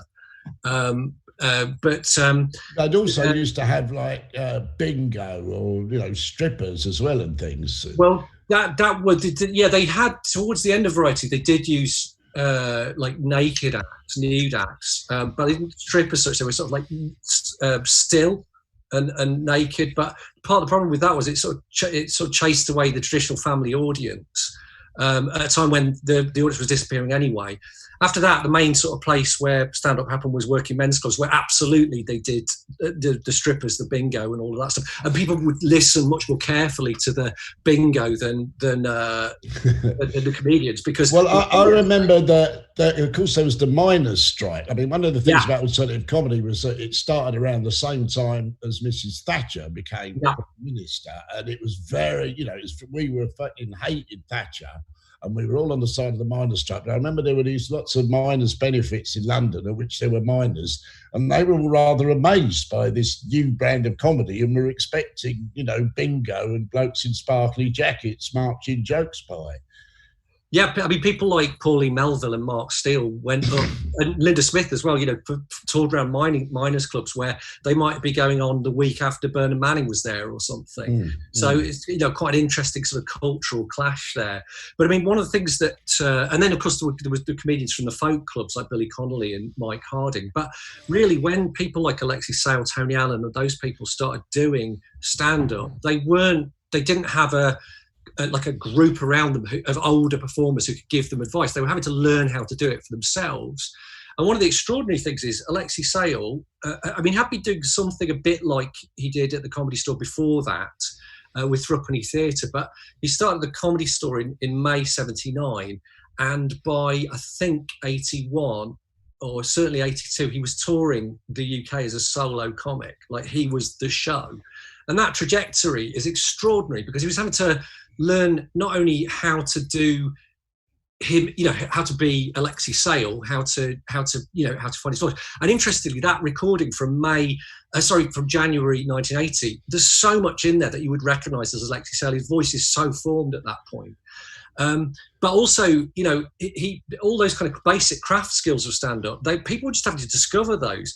That people say that when Americans came over in the early days of the Comedy Store, it was a revelation because they knew how to take the mic out of the stand, and nobody knew how to do that.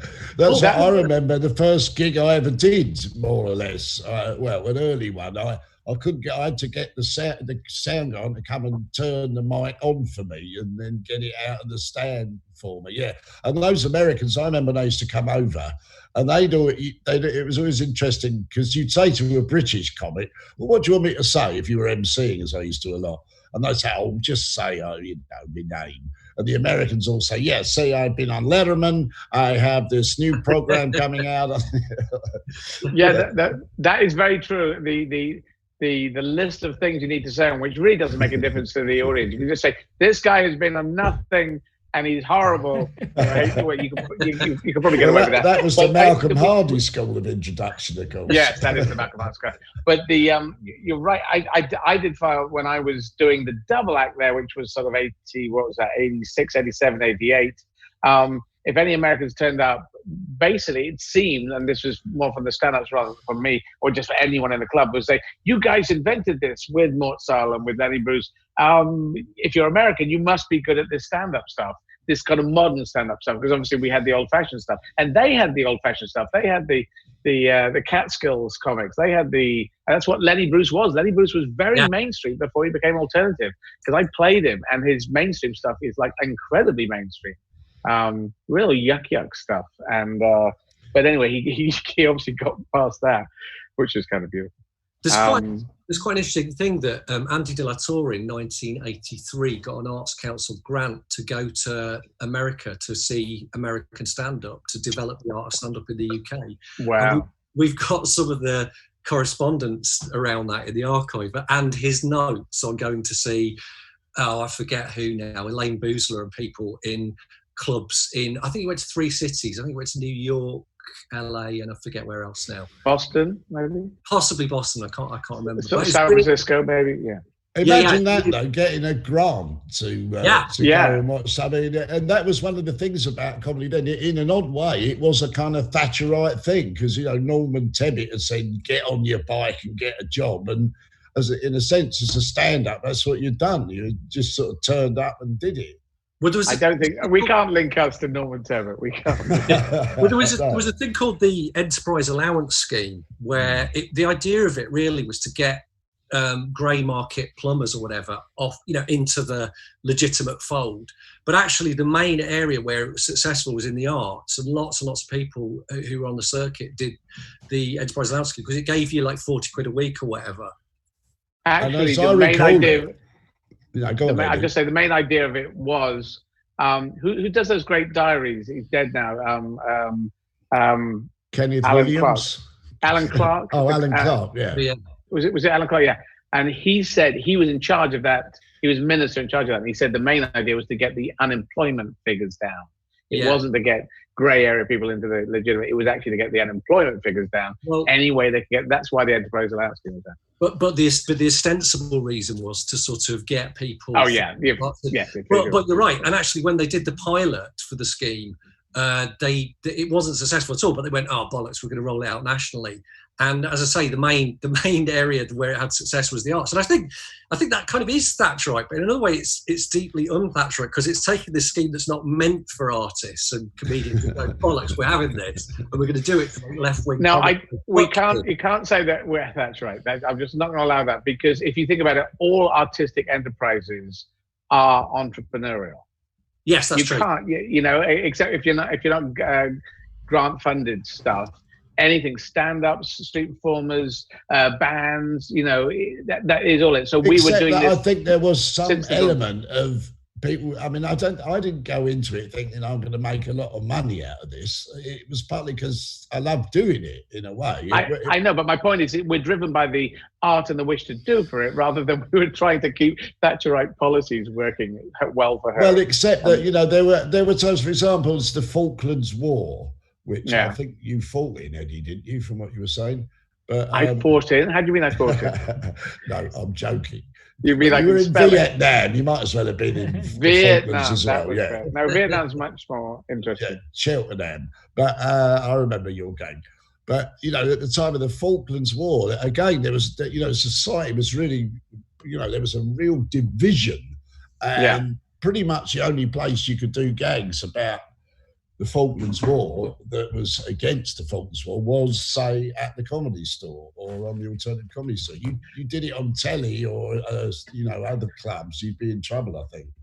I'd also say that the Comedy Store was weird. It had a double edge. One, because the old Comedy Store had a very weird right section, which you could lose when you got the main section. But also, a late night on a Friday and a Saturday, you just get boozers down there, people out and they were not an alternative audience. And this whole idea that alternative comedy was set up to be non-sexist, non-racist at its basis, I do believe that was the idea in '79, was it not? Well, I'll tell you one thing that I always remember is that you absolutely did not use the word cunt at that time, unless you were referring to female genitalia in some way. Right. It was, to use it as an insult was considered to be quite a shocking thing. And in an odd way, you remember when lad culture started, that actually regressed things a bit, I always thought. Yeah, well, I do know. Back. Sorry, Eddie, carry on. No, you go on. Yeah, I was just saying. So yeah, like the lad, it's, as we all know, these trends are sort of cyclical, and the lad culture stuff I think, has come back in a kind of different, altered form. But what I'm noticing is talk about like the entrepreneurial instincts of the of comedians who are basically sole traders. We're self-employed. But what I'm noticing now, just as the someone who can. Give a telegraph from the modern age, from the contemporary world of comedy as being a young 30-year-old. I'm noticing that it's like great that comedians are getting noticed sort of via innovative and diligent online promotion with the strategy rather than the content, and they're able to sort of bypass old media gatekeepers and disseminate themselves by harnessing the energy and power of online social media platforms. But what I'm noticing is that's creating his own type of elite, because what's happening is that comedians are getting ahead now because they're sort of experts in search engine optimization or word tagging or A/B testing, micro targeting, data acquisition, all shit that's way beyond my knowledge. I'm a real Luddite, don't really understand technology. And with those skills, you become quite mercenary and like a really good business person, but then this can lead to like crushing the competition mentality. And I sort of hear it and see it in green rooms sometimes. Like, you've got to be hungry as a comedian, you've got to want this, but there's sort of this idea that as comedians, the other comedians are there to be vanquished. Well, I think it's always been a bit like that. I mean, do you remember there's a great line of Gore Vidal's, it's not enough to succeed, your friends have to fail too. Well, I would argue in this that the artistic endeavors, you don't have to vanquish, because if there's one great comedian and then there's another one, we'll go and see them on Tuesday, and a third one's coming along. And they're brilliant. Okay, we'll see them Wednesday. It's not sports. It's not like you've won the gold medal. Can I have a gold medal too? No, you've got the silver medal. It's enough to go around. Great TV series, great dramas, great action movies. That's the great thing about artistic. But I think there is a sense in which who your agent is counts a lot, and that when when Off the Curb started up and Avalon, and they ended up producing programs, so they'd only book their own acts on that. And there's still an element of that, I think. Yeah, well, I got to say, I just got to back up. I think that definitely gets you to X position. And I noticed a number of people who went with particularly those two management groups, and that they could get you to a certain position and maybe get you a television show, but then you couldn't necessarily get you a successful television show. You had to do that. And so some people worked for, some people didn't. But definitely, management. Initially, it didn't really matter, management. And then I think the 80s, it was very much cabaret more than stand-up. And then there came a point where Malcolm Hay at Time Out changed the listing, Time Out listings, which are the most powerful listings, going to the cabaret listings to the comedy listing. And that word changed over. Because it used to be the Iceman. Remember the Iceman used to... he had a great act. Tell everyone about the Iceman. Oliver, you do it. You must know the Oliver. Iceman. Well, the Iceman was his act essentially melting ice. There's a lot could go wrong. Like, what's not to like about it? I'm a huge fan of Andrew Bailey. Remember him? And what's his Phil Herbert as well. Podomowski, Andrew Bailey Podomowski. Yeah, that's right. Yeah, and Frederick Benson. Remember, he had this sort of weird Transylvanian character who's just in mind with a gap and things like that. And there's the gentleman who did those RAF impressions and band impressions. Chris Luby. Yes. There's just a whole load of people. See, I was part of that special thing. And if you watch the film Funny Bones, you can see a lot of those people in there. And it's weird because I was of that, but I was not of that before, because I was a sketch comedian beforehand, which is kind of nighttime comedy, Then I went to some other place and learned. I had to learn. I really lost all my confidence on the street and had to rebuild it from scratch. And then I came back in, and then once I actually, the first time I did stand-up, here's a thing for young people who've done sketch comedy. A number of sketch comedians find it difficult to become stand-ups. And I took a two-person sketch that I'd written, which was an interviewer saying, "Tell us about your problem." Someone had a problem, and this guy said, "Got a problem, you know, I'm addiction." Oh, addiction. Yeah, it's breakfast cereal. It just he's snorting breakfast cereal. He's eating 2 packets of Frosties and coughing up blood, putting porridge on tin foil and lighting it and inhaling the fumes and chase the Scotsman. And this two-hander, I thought, if I cannibalize that and just do the lines and add them together, that might work. And that was my first laughs at the Jackson's Lane Community Centre, which I went to for ages, all the way through the winter of '87, going into the spring of '88. And March '88, I did my first open spot, and that was the first time I got laughs. And I thought, I'll just do that. I'll just write 200 sketches and cannibalize them. But after that, I didn't need to do it. It had broken something in my head, and then I was off to the races. But yes, stand-up just wasn't my gig initially. I couldn't work out how to do it. Did you ever play the Earth Exchange? You remember that? Yeah, That was a vegetarian restaurant, which is a novelty then. Oh, it was wonderful. I mean, all the operations, Earth Exchange, the Guilty Pea, Pea, run by Kate, which was this. You sold out that was a very small room. There was even smaller room, which was the one. The vegetarian restaurant near the Ambassadors Theatre. God, what was that? That was sold. 20 people would sell it out. If you downstairs at the, I can't even remember what it was called. Apparently Bob Dylan had played there, and there were all these places that would come and go. There was one, the Alley Club, that would self-run. You'd turn up, and there was a tin there, and whoever was on would just collect money, and then we'd hand it out to each other. But then there were the bigger clubs too beginning to start, wasn't it? Like Jongleurs and whatnot, which has obviously became quite a big thing, and that held, I don't know, 150, 200 people, didn't it? Jongleurs and the Store were the ones you had to play. If you could play those, then you were doing the business, because it was but it was very tough. And Jongleurs was full of yuppies, and at the time, at the height of yuppies and Hooray Henrys, and it was a tough place to play. You had to just steam through it. I remember Jeremy Hardy, the great Jeremy Hardy. I'd heard, this is before I started stand-up, I told him this.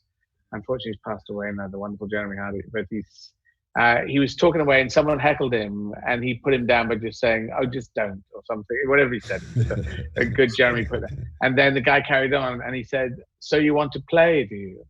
And I just thought, that's great, like a tiger talking. And Jeremy in his cardigan talking like a tiger. And I just thought, I want to be able to do that. I want to be able to do what Jeremy Hardy.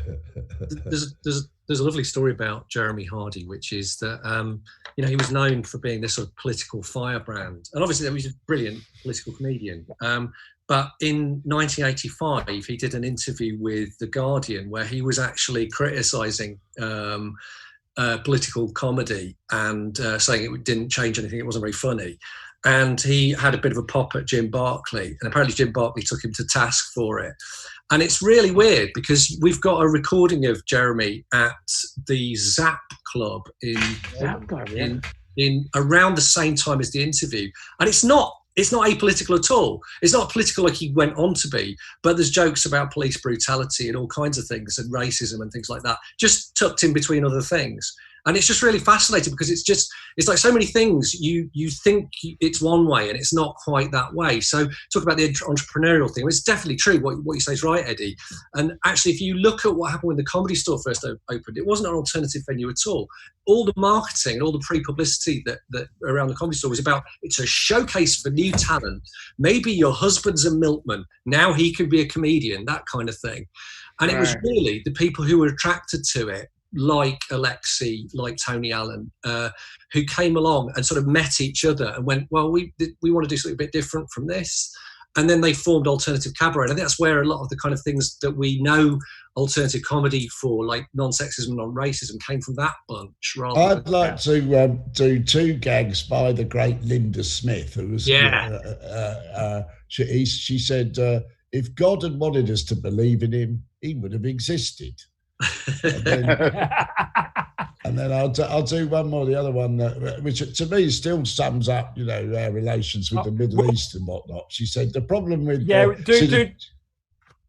all right. I was going to say, after deliver this last gag, and it'll be like a nice place to end the discussion on that. So let's hear this wonderful gag from Linda. Here's to Linda Smith when she said, you see, the problem in the Middle East is that somehow or other our oil has ended up under their sand. Oh God, to be able to write jokes like that's wonderful. Yeah, thanks so much for I'll just show Eddie, I don't know if you can see us quickly.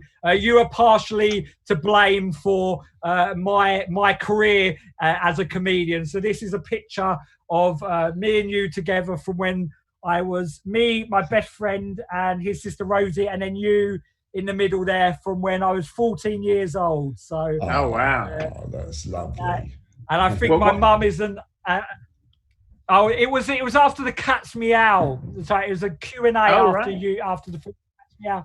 And my mum is the 5'2", unapologetically bullshit Essex mum, and I think she roped you in and almost wrestled you into that photograph. So that's a nice keepsake from that. But thanks. So it's been so nice to sort of speak to you and to hear tales of the the early stages of this comedy scene and the legacy that all of you have kind of created.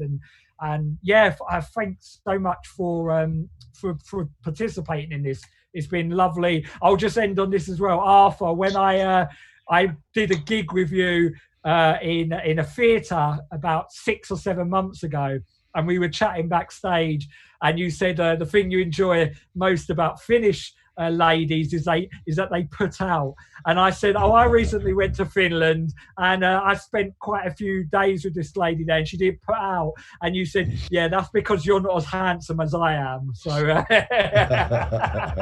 the brilliant Arthur Smith, and and Oliver Double and Eddie Izzard, thank you all so much for being part of this. Thank you.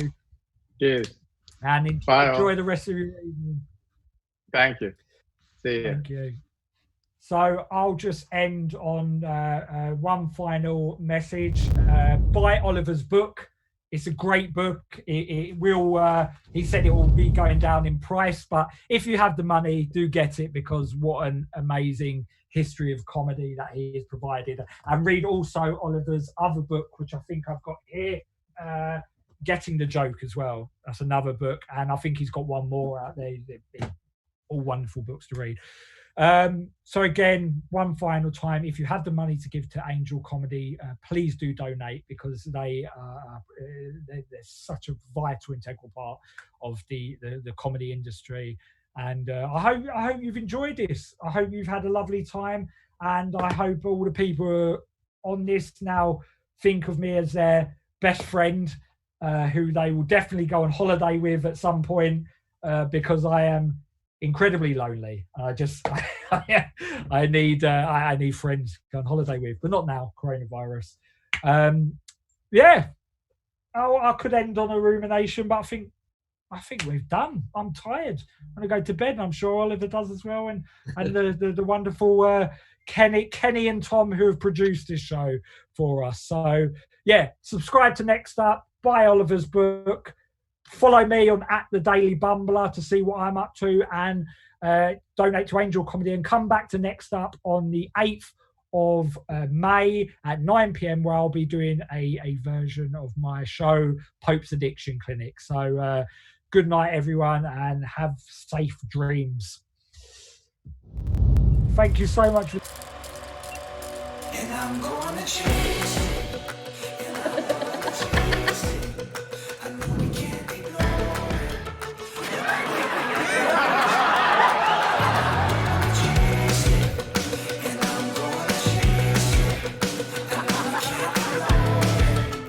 At least I don't wee out of my bum.